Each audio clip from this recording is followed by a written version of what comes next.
The fastest growing sports drink in history. We want prime! We want prime!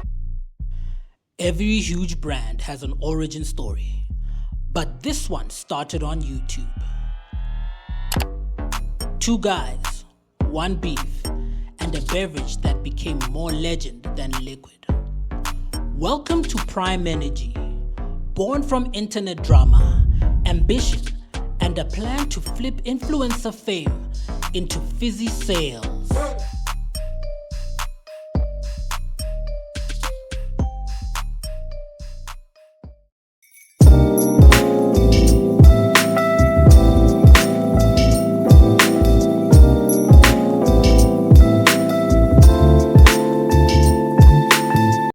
Hi, I'm Mukembe Norris and welcome to Farm to Feast, where we track the brands, deals, and the people changing how the world eats.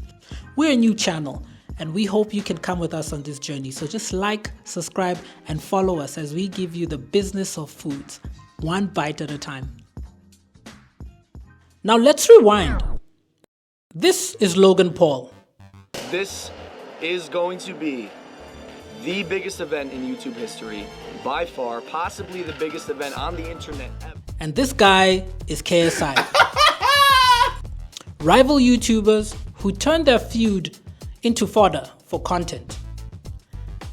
In 2022, they decided to collaborate on something bigger. They decided to create a sports energy drink.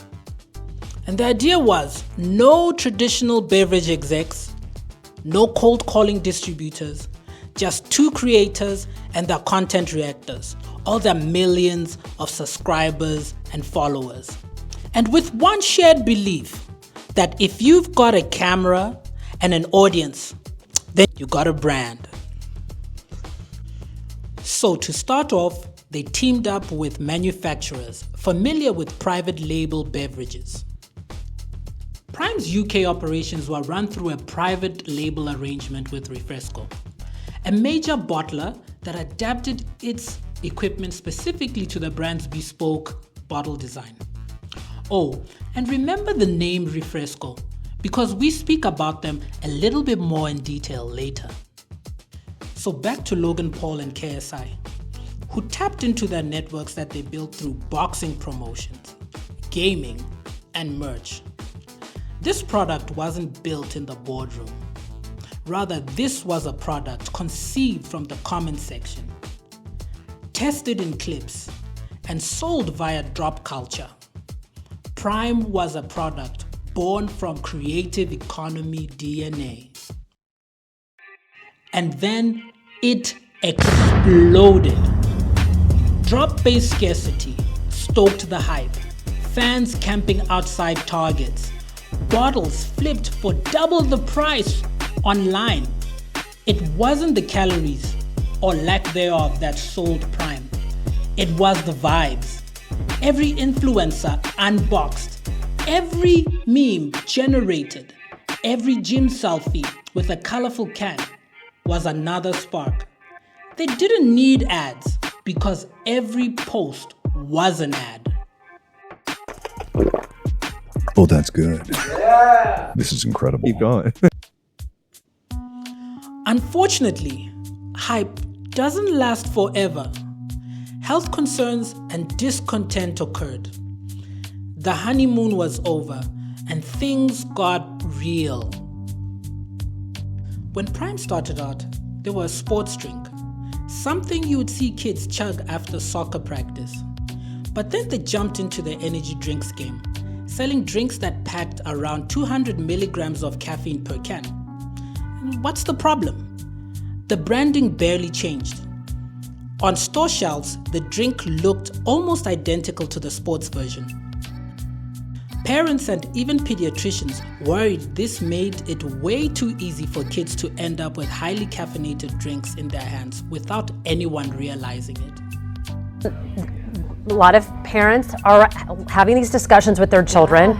They're being marketed to children. Let's start with what you think when it comes to caffeine in kids. Do you think they should be really having any at all? But unfortunately, no. Under 18, we just don't know how it'll affect kids, and we know that in higher quantities that can affect really negatively psychological effects, behavioral effects, cognitive effects, and cardiovascular effects. That's one of the big ones. Some countries flagged it. The UK implemented an under 18 ban, and similar restrictions followed in Australia, Norway, and Canada.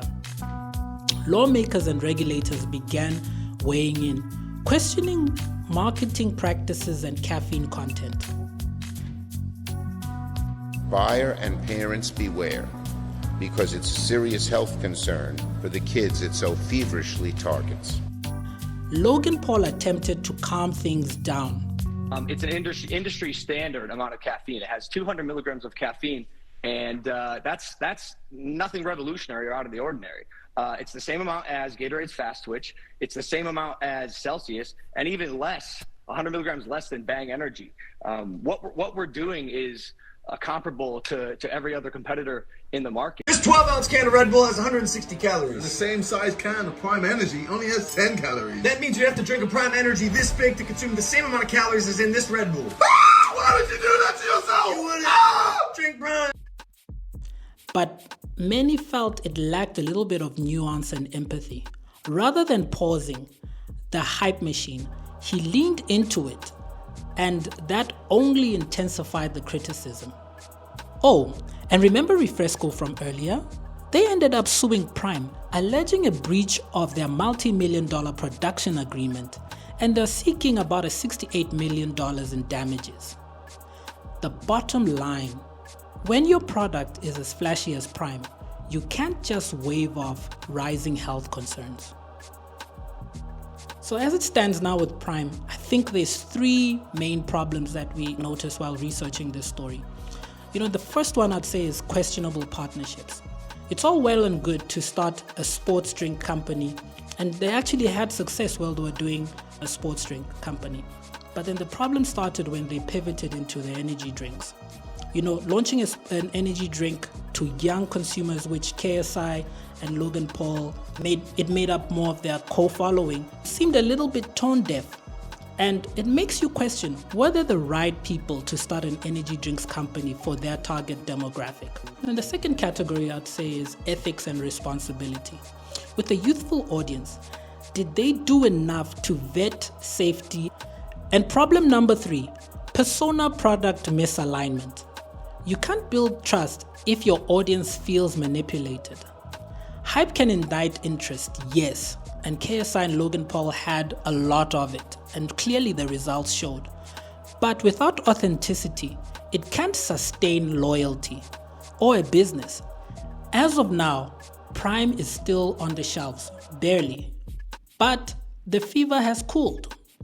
Initially, numbers were staggering. Hundreds of millions in 1 year scaled claims of it hitting $1 billion in revenue. But sustaining that required more surefire drops and viral videos. Without fresh hype, shelf movement slowed.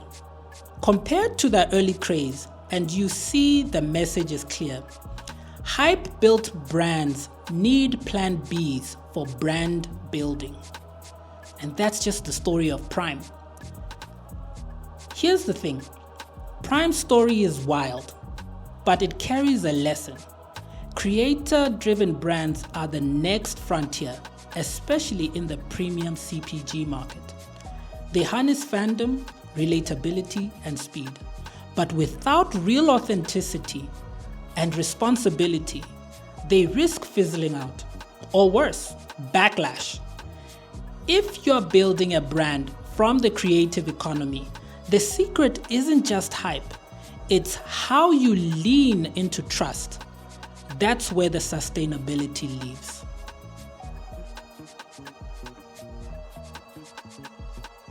We want Prime! We want Prime! Thank you for watching another episode of Farm to Feast. We're a new channel and we aim to be your backstage pass to the food and food business and everything in and around food. So we appreciate a like, comment, and for you to grow with us on this journey. If you like this episode, I want you to click on either side of me, one of these sides, any other video, you can watch that. and also get in touch with us. Thank you for your support.